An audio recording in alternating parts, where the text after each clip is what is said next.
Hariom friends. सुबह की इस चर्चा में हम उन बुद्ध पुरुषों के वाणी पे, बुद्ध पुरुषों ने जो हमें ज्ञान दिया, उससे कुछ सूत्रों के विषय में चर्चा करते हैं। तो संतों का कहना है कि परमात्मा की प्राप्ति, आत्मबोध किसी क्रिया विशेष से नहीं होता, पुरुषार्थ से नहीं होता। जैसे कि हम संसार में भौतिक चीजों की उपलब्धि में बहुत पुरुषार्थ करते हैं, बहुत क्रिया करते हैं, बहुत कर्म करते हैं, बहुत श्रम करते हैं, तो वो श्रम से साध्य है। ऐसा परमात्मा को पाने के लिए नहीं। परमात्मा को पाने के लिए आपको अपना उद्देश्य बनाना होगा, उद्देश्य पे दृढ़ होना होगा। मुझे आत्मबोध चाहिए, मुझे परमात्मा प्राप्त हो, मुझे परमात्मा का साक्षात्कार क्यों नहीं हो रहा। मेरे जीवन का मात्र यही उद्देश्य है। इस जीवन में अभी परमात्मा जो कि अप्राप्त लगता है और जिसको संतों ने कहा नित्य प्राप्त है, वो नित्य प्राप्त उसका बोध हो जाए। तो ऐसा परमात्मा तत्व की प्राप्ति में उद्देश्य का महत्व, कि आपका उद्देश्य मजबूत हो जाए, आपका ये लक्ष्य, ये उद्देश्य दृढ़ हो जाए, इसका कितना महत्व है। संतों ने कहा 15 आना, तो इसी का महत्व है।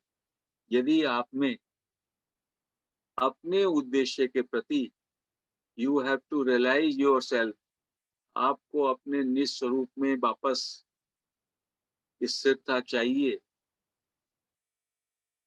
आत्मबोध, परमात्मा की प्राप्ति, इसकी यदि आपके अंदर उत्कट लालसा, इस उद्देश्य की प्राप्ति की यदि आप में तीव्रता आ जाए, तो कहते हैं 15 आने, तो आपका काम हो गया इसी से। और उसके बाद जो भाव होते हैं हमारे लगातार, एक तो उद्देश्य पे दृढ़ता, और जो भाव हम उसके लिए करते हैं, वो भाव का 3 पैसे का कंट्रीब्यूशन है, और क्रिया का महत्व केवल 1 पैसे का है। तो 16 आने में 1 पैसे का तो महत्व है इस क्रिया का, पुरुषार्थ का, और 3 पैसे का उससे 3 गुना है भाव का। और उद्देश्य पे यदि दृढ़ हो जाएं, तो 15 आना। और गलती क्या है, हम लोग अपने को साधक मानकर केवल पूरा ध्यान, पूरा महत्ता क्रिया पर होती है, साधन क्रिया पर होती है, भाव पर भी नहीं, और उद्देश्य पे तो बिल्कुल है ही नहीं। अतः हम सभी को अपने उद्देश्य की दृढ़ता चाहिए। ये नित्य प्राप्त भगवान, ये मुझको क्यों नहीं दिखाई देता, इसका बोध मुझे क्यों नहीं है।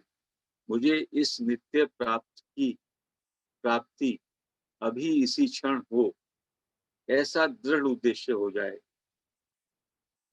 तो संतों ने कहा कि जो ये हमें शरीर मिला, मनुष्य शरीर मिला, मनुष्य देह मिली, इसका केवल एक ही उद्देश्य है कि अपने स्वरूप को जानो, अपने एसेंस को जानो।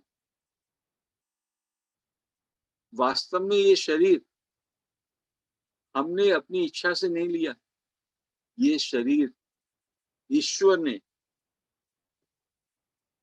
इसी प्राप्ति के उद्देश्य से, नित्य प्राप्त स्वरूप को पहचानने के उद्देश्य से ही मनुष्य को दिया है। और इसी कारण मानव शरीर में जन्म लेने की महत्ता है, कि ईश्वर प्राप्ति, आत्मबोध, बुद्धत्व, जागृति केवल मनुष्य देह में ही संभव है। अन्यथा तो संतों ने कहा ये शरीर में क्या बनता है? ये फैक्ट्री है, मलमूत्र बनाने की फैक्ट्री। संतों का कहना था ये शरीर तो मलमूत्र बनाने की फैक्ट्री है।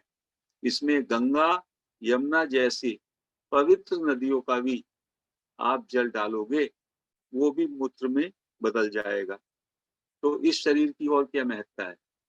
इस शरीर की महत्ता यही है कि इवन देव देव लोग भी मनुष्य शरीर के लिए तरसते हैं। देवलोक में देवता भोग में, आसक्ति में प्रचंडता के साथ लगे रहते हैं, क्योंकि वो भोग भूमि है, सुखी सुख का भोग करते हैं। लेकिन वहां पर भी वो परमात्मा की प्राप्ति से दूर हैं। उनका एक समय वहां पर है, उस समय में 100 साल, 200 साल, 500 साल भोग में लगे रहेंगे और उसके बाद जब उनके सत्कर्मों का, पुण्य कर्मों का काल खत्म हो जाएगा, परिणाम खत्म हो जाएंगे, पुनः उनको मृत्यु लोक में वापस आना पड़ेगा। ऐसा विधान है। केवल मनुष्य शरीर में ही आप इस उद्देश्य को दृढ़ता से अपना सकते हैं और वास्तव में मनुष्य जीवन का यही एकमात्र उद्देश्य है। तो हमें ये पहचानना होगा कि भगवान ने जो ये शरीर मुझे दिया, उसका क्या उद्देश्य है। वास्तव में तो हमारा शरीर बाद में बना और हमारा उद्देश्य का भगवान ने निर्माण पहले ही कर दिया। जैसे कि संतों ने कहा, आप वृंदावन जाने का उद्देश्य बनाते हैं और फिर यात्रा होती है आपकी। यात्रा पहले नहीं करते, पहले किसी गंतव्य का जाने का उद्देश्य दृढ़ होता है। कल को मुझको वृंदावन जाना है, या इस महीने की 25वीं तारीख को मुझे वृंदावन जाना है। ये उद्देश्य दृढ़ हुआ, फिर उस यात्रा के लिए आप उस समय पर, उस नियत तिथि पर प्रस्थान करेंगे। तो जितना भी मनुष्य शरीर में आए हैं, जो भी लोग, उनका उद्देश्य का उसी उनके जन्म लेने से पहले ये निर्धारित उद्देश्य है आपका कि आप अपने स्वरूप में को पहचाने, स्वरूप का बोध करें। अपनी जो संभावनाएं हैं, आपका जो असीमित स्वरूप है, अनंत स्वरूप है, उसका दर्शन हो, उसका बोध हो। तो भगवान ने ये उद्देश्य बना करके हमको भेजा है और केवल मनुष्य को ही ये योग्यता है, ये अधिकार है, ये विवेक है कि वो नित्य प्राप्त परमात्मा का बोध कर सके। बाकी सारी चीजों में हम भिन्न भिन्न हैं। कोई भी मनुष्य निरोगता में दूसरे मनुष्य की बराबरी नहीं कर सकता। मान प्रतिष्ठा में, यश में, धन वैभव में हम सब अलग अलग हैं। हम सबकी बराबरी नहीं हो सकती। कोई 100 वर्ष जी सकता है, कोई 10 वर्ष ही जिएगा। तो बाकी सब में हम सारे मनुष्य अलग अलग हैं, केवल उद्देश्य के स्तर पर कि हम परमात्म तत्व की प्राप्ति के समान रूप से अधिकारी हैं। चाहे कोई बिल्कुल निपट अनपढ़ है, चाहे कोई महान बैरागी है, चाहे कोई बहुत बड़ा विद्वान है, चाहे कोई बिल्कुल है, केवल एक ही होना चाहिए, तीव्र लालसा, उद्देश्य को पाने के लिए तीव्र जिज्ञासा। पढ़ाई करने से, उद्यम करने से और पुरुषार्थ करने से ये एक तत्व मिल जाए, ये बात संभव नहीं है। संतों ने कहा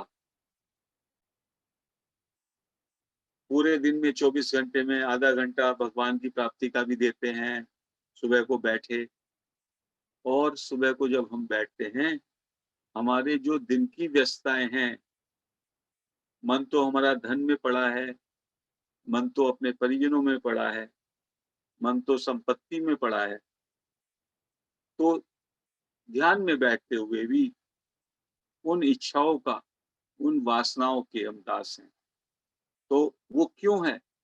क्योंकि हमारा उद्देश्य, हमारी तीव्र लालसा अभी नहीं जगी है। जब एक बार आपकी तीव्र लालसा उस उद्देश्य को प्राप्ति को हो जाएगी, उद्देश्य को आप महत्व देंगे, तो आप देखेंगे आपको कुछ दिखाई ना पड़ेगा। एक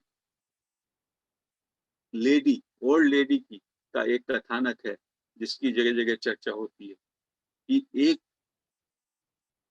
कोई बूढ़ी माँ थी और वो कहीं जंगल में जा रही थी और उसका बेटा, छोटा बच्चा, उसकी उँगली पकड़े जा रहा था और कुछ ऐसा हुआ कि कहीं पर वो बच्चा उससे बिछुड़ गया। उसने उँगली छोड़ी, थोड़ी देर चला और फिर वो बिछुड़ गया। कुछ दूर गया होगा, किसी एक तरफ से जंगल में माँ करके उसको आवाज़ आई और उसने देखा, अरे! मेरा बच्चा तो यहाँ नहीं, मेरा बच्चा तो कहीं पे गायब हो गया है। जिस डायरेक्शन से, जिस दिशा से बच्चे की आवाज़ आई, वो बिल्कुल बेहोशी में, मूर्छा की स्थिति में, केवल उसको उसकी वो आवाज़ जिस दिशा से आई, उधर वो भागती है और इतनी तेज़ भागती है कि बीच में एक कोई मुल्ला या एक कोई बाबा वहाँ पे इबादत कर रहा था और वो उसके ऊपर, उसकी पीठ पर पैर रख के कूदती हुई आगे गई और उस दिशा में जाके उसने बच्चे को पाया। बच्चे को लेकर वो वापस आती है और तब वो जो फ़कीर नमाज़ पढ़ रहा था या कोई मुल्ला नमाज़ पढ़ रहा था, उसको उस समय नमस्ते करती है। वो गुस्सा होकर के वो मुल्ला कहता है, "अरे बाबरी! तुझको ये भी ना दिखाई दिया कि मैं यहाँ पे नमाज़ पढ़ रहा हूँ, मेरे पीठ पर पैर रख के मुझको डिस्टर्ब करके तू चली गई और अब मुझे नमस्ते करती है।" तो वो बूढ़ी माँ क्या कहती है, "मैं तो अपने बच्चे को पाने के उद्देश्य से, बच्चे की प्राप्ति के लिए बाबा यहाँ से निकली, तब भी मेरी सुध-बुध ना रही, मुझे और कुछ ना दिखाई दिया और आप तो परम पिता परमेश्वर को, अल्लाह को पाने के लिए ये इबादत कर रहे थे, तो आपको क्यों सुध-बुध रही कि आपके पीठ से कोई निकला, आपके सामने से निकला? इसका मतलब आपकी इबादत ही ना थी।" और उस बात को सुनकर के उस मुल्ला का भी एक रूपांतरण होता है। तो कहते हैं जब आपके मन में एक उद्देश्य होता है, उद्देश्य की दृढ़ता होती है, फिर आपको ये भौतिक सुख और ऐश्वर्य, इनका महत्व नहीं रहता। जैसे कोई लोभी व्यक्ति दानियों के साथ नहीं बैठता, जहाँ पे दान की बात हो रही है। कुछ लोग बैठे हैं, हमको इस मंदिर में ये देना है, ये देना है। लोभी आदमी वहाँ से निकल जाएगा, क्योंकि उसका उद्देश्य है कमाना पैसा। ऐसे ही जब आपकी उद्देश्य परमात्मा प्राप्ति की हो जाएगी, आप कहीं किसी ऐसे संघ में बैठेंगे ही नहीं, जहाँ धन के अर्जन की चर्चा हो रही हो, व्यापार की चर्चा हो रही हो, संसार की चर्चा हो रही हो। उससे आप वैसे ही धीमे-धीमे विथड्रॉ हो जाएँगे, असंग में आ जाएँगे। सत्संग भी कहीं होगा, चर्चा भी कहीं होगी, उस चर्चा में आपके उद्देश्य से वो अनुकूलता ना आएगी, तो आप वहाँ से वापस हो जाएँगे और आपका उद्देश्य एक बार पक्का हो गया, दृढ़ हो गया और उसमें तीव्र लालसा हो गई, तो आपने 15 आने और 3 पैसे का काम कर लिया। 1 पैसा जो है साधन के लिए, सच्चर्चा के लिए, सत्संग के लिए है। हम क्या करते हैं, हमारा कंट्रीब्यूशन, हमारा योगदान 1 पैसे का होता है, तो हमें 16 आने कैसे मिलेंगे? 1 पैसे से 16 आने का काम नहीं होगा। 16 आने में से 15 आने तो आपके उद्देश्य की दृढ़ता है। मुझको ये चाहिए, हे भगवान मुझको तुम चाहिए, हे भगवान मैं आपका हूँ, आप मेरे हैं, हे भगवान आज के दिन मैं आपको नहीं भूलूँ। इस तरह की दृढ़ता हो जाए। कहते हैं कि एक मंदिर जाने का किसी ने उद्देश्य बनाया, ढीला डाला। वो यात्री मंदिर जो उसका एक मार्ग बना है, उस मार्ग से जाएगा। और एक अनपढ़ आदमी है, देहाती आदमी है, उसने देखा वो सामने मंदिर है, वो पहाड़ी के उल्टे-सीधे तरीके से चल के जिग-जैग बहुत जल्दी मंदिर में पहुँच जाता है। ऐसे ही जो ये श्रवण, मनन, निधिध्यासन आदि तमाम साधन हैं, इनको तत्व की प्राप्ति धीमे-धीमे पता नहीं हो या ना हो, लेकिन जिस व्यक्ति का उद्देश्य पक्का हो गया, दृढ़ हो गया, तो फिर उसको नित्य प्राप्त परमात्मा का बोध होने में समय ही नहीं लगता। तो कितना भी पढ़ाई कर लें, कितनी भी सत्संग कर लें, कितनी समाधि लगा लें, कितना ध्यान कर लें, नित्य प्राप्त परमात्मा का बोध ना हो पाएगा। क्योंकि पढ़ाई करना, सत्संग करना, बातचीत करना, ये मुख्य नहीं है। मुख्य है उद्देश्य के प्रति दृढ़ता। उद्देश्य का जो महत्व है, उसका कहीं बराबरी नहीं। जप है, ध्यान है, स्नान है, तीर्थ है, व्रत, उपवास, इन सब के करने से तत्व की प्राप्ति नहीं होगी, नहीं हो सकती, ऐसा संतों ने कहा। टेप रिकॉर्डर की तरह हम लोग मन ही मन राम राम, हरे कृष्णा हरे राम बैठे बैठे बोलते रहें, लेकिन तत्व की प्राप्ति नहीं हो पाएगी। जिसके अंदर तत्व प्राप्ति का भाव, उद्देश्य गहरा जाता है, उसके बाद उसका पूरा जीवन ही बदल जाता है। उसके जीवन में सेवा, सबको दुख दूर करने का ही केवल एक व्यवहार रहता है। दृढ़ता से संतों ने कहा ये बात मान लो, मैं भगवान का हूँ, भगवान मेरे हैं। तो उसको तत्काल ही वो तत्व मिल सकता है जिसे ऊंचे से ऊंचे संतों ने प्राप्त किया। तो मेरा उद्देश्य बन जाए,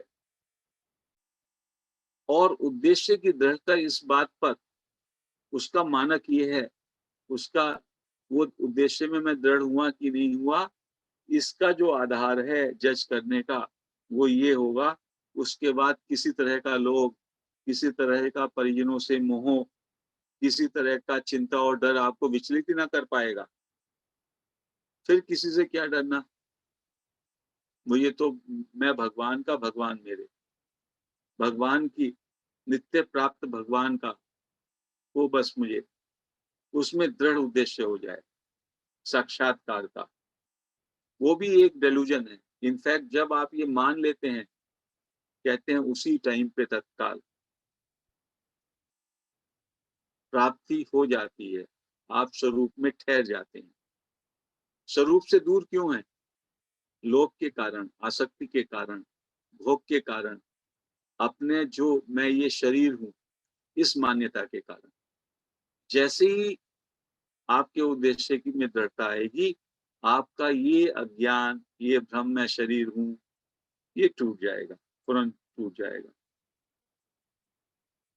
जैसे कहते हैं कि कौवा है, समुद्र में कौवा उल्टे उल्टे कहाँ बैठता है? केवल जहाज पे बैठता है।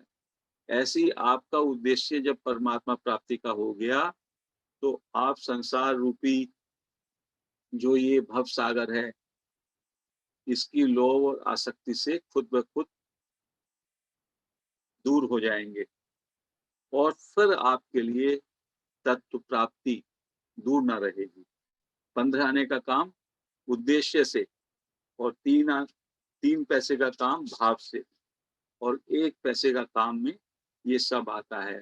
ध्यान में बैठना, साधन करना, जगह-जगह जाना, इससे बात कर लूँ, इससे मिल लूँ। क्योंकि जितना भी कहना, सुनना, जितना भी इंद्रजनित ज्ञान है, ये तो ट्रांजिटरी है, अनित्य है, ये तो इसका आधार जड़ता है। लेकिन जो उद्देश्य की दृढ़ता है और जो भाव है, उनका महत्व बहुत ज़्यादा है। तो संतों ने कहा, मनुष्य शरीर मिला है अपने स्वरूप को, नित्य प्राप्त स्वरूप को जानने के लिए ही आपके शरीर का निर्माण हुआ है और केवल यही मेरा उद्देश्य है। मुझे इसको प्राप्त ही करना है। बाकी तरफ मेरी नज़र ही ना जाएगी। जब मेरे मन में परमात्मा प्राप्ति के उद्देश्य की दृढ़ता हो जाएगी, मैं भगवान का, भगवान मेरे, सबकी स्वीकार्यता, पूरी तरह से शरणागति कहते हैं, फिर नित्य प्राप्त परमात्मा का बोध दूर न रहेगा। तो हमें अपने जीवन में जितना बीत गया सो बीत गया, आगे परमात्मा तत्व की प्राप्ति के उद्देश्य की महत्ता को समझना है और उसको दृढ़ता से, उस उद्देश्य को दृढ़ता से ग्रहण करना है। ये ना हो मैं ये भी कर लूं, निर्वाण भी और संसार भी।